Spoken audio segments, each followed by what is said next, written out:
દર્શક મિત્રો, star prime ન્યૂઝમાં આપનું સ્વાગત છે। અમદાવાદમાં કરોનિયા આર્ટ સેન્ટર ખાતે 3 વર્ષના બાળકોએ અદ્ભુત કલા પ્રદર્શન કર્યું।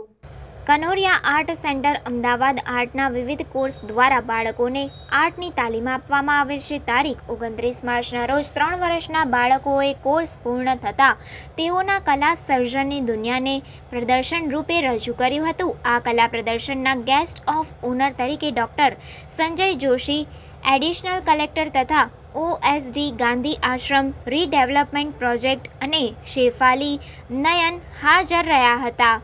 વાહિન નેમેત્રી નામના વિદ્યાર્થીએ પણ આ પ્રદર્શનમાં પોતાની કલાશક્તિનું આલેખન કેનવાસ પર કરી અદ્ભુત કસબ બતાવ્યું। કોર્સ પૂર્ણ કરનાર તમામ ભૂલકાઓએ અકલ્પનીય અને સરાહનીય કલાકુંજ રજૂ કર્યું હતું, જે તારીખ 1 એપ્રિલ સુધી કલારસિક લોકો માટે ખુલ્લું રહેશે।